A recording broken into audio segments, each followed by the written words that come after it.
Assalamualaikum warahmatullahi wabarakatuh. Oke, pada video kali ini saya akan menjelaskan tentang ukuran letak data, yaitu pada materi statistika.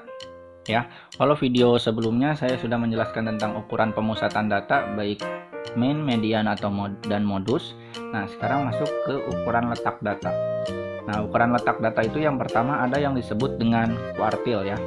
Kuartil itu disimbolkan dengan Q.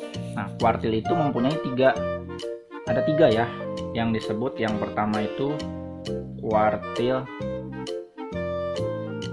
bawah. Nah, kuartil bawah itu disebut atau Q1 ya.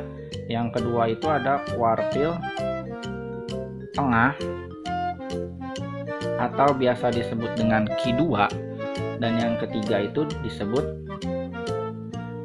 kuartil atas ya, atau biasa kita sebut Q3. Nah, penjelasan dari kuartil itu adalah kuartil membagi 4 bagian yang sama banyak. Bagaimana contohnya atau maksudnya? Nah, misal ya,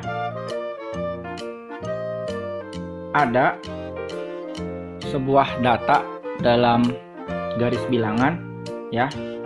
Ada data terkecil yaitu disebut dengan X-min, dan ada data terbesar disebut dengan X-max. Ya. Nah, untuk menentukan kuartil dalam data tunggal ya, atau data tunggal yang datanya sedikit, biasanya kita mencarinya itu adalah kuartil tengah dulu. Kenapa kuartil tengah? Kuartil tengah itu adalah nilai tengah atau biasa disebut juga median ya. Masih ingat ya median?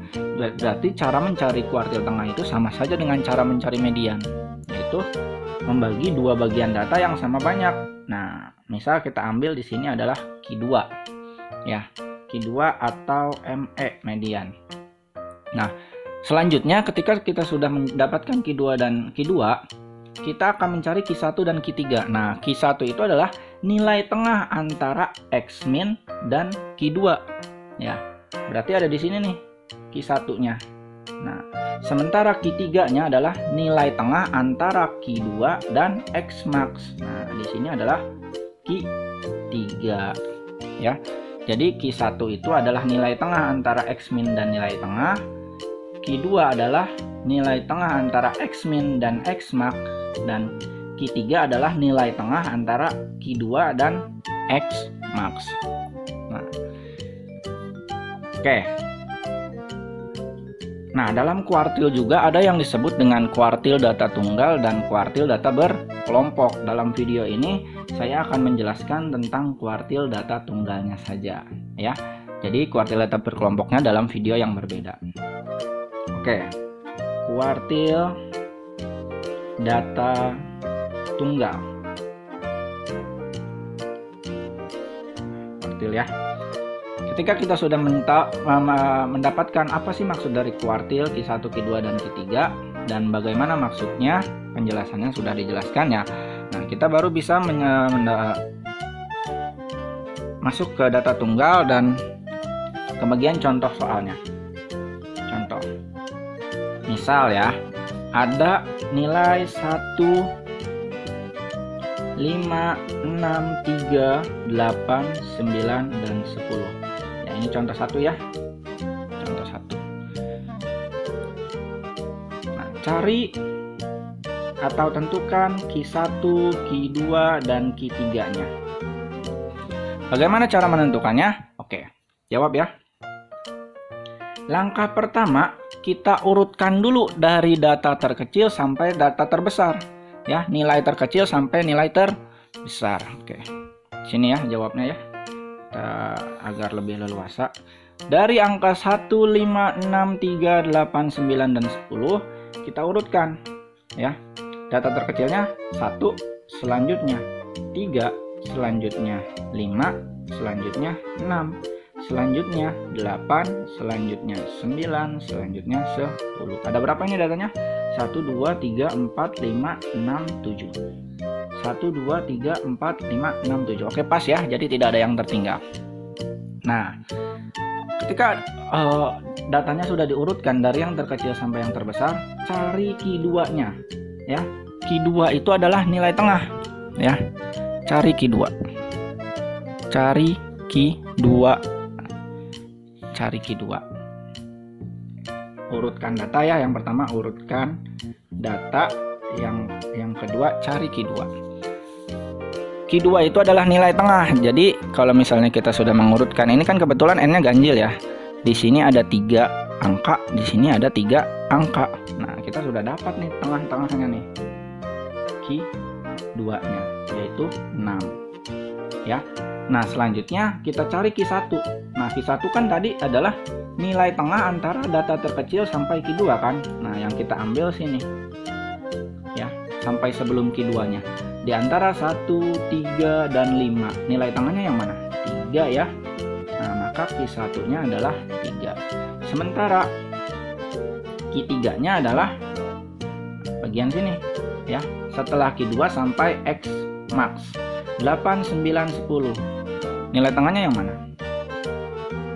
Ini ya, Q3. Maka jawabannya adalah Q1-nya sama dengan 3, Q2-nya sama dengan 6, dan Q3-nya sama dengan 9. Nah, oke, kita masuk contoh 2. Misal ada angka 1, 2, 4, 5, 6, 8, 9, 10.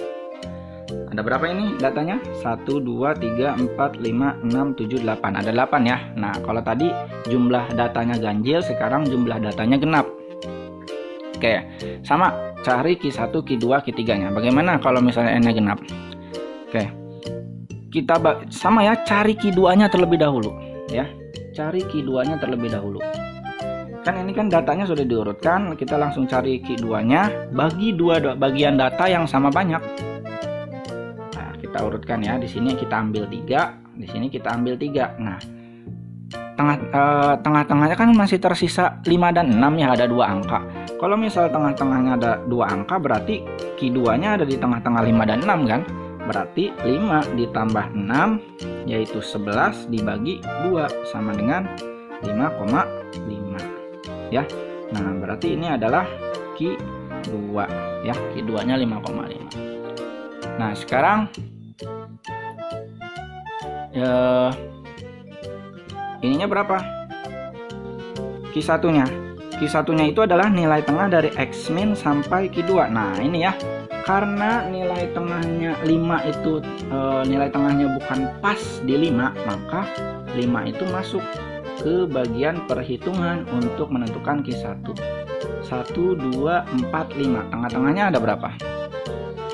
Ya, tengah-tengahnya itu adalah angka 2 dan 4. Berarti 2 ditambah 4 sama dengan 8 dibagi 2 sama dengan 2 ditambah 4 6 ya. Dibagi 2 sama dengan 3 nilai tengahnya ya. Nah, sekarang ini Q1 berarti. Sekarang kita cari Q3 di antara 6 sampai 10 ya. 6, 8, 9, 10. Data di tengah-tengahnya kan ada 8 dan 9. Berarti 8 ditambah 9 sama dengan 17 dibagi 2 sama dengan 8,5. Berarti ini adalah Q3. Maka jawabannya adalah, kesimpulannya, Q1 sama dengan 3, Q2 sama dengan 5,5, dan Q3-nya sama dengan 8,5. Oke, ini jawabannya ya. Ini adalah penjelasan untuk kuartil data tunggal untuk n-nya genap dan n-nya ganjil. Oke ya, silakan kalau ada pertanyaan, berikan pertanyaannya di kolom komentar. Terima kasih sudah menonton. Semoga kita bisa memahami semua materi yang sudah dijelaskan. Saya tutup. Wassalamualaikum warahmatullahi wabarakatuh.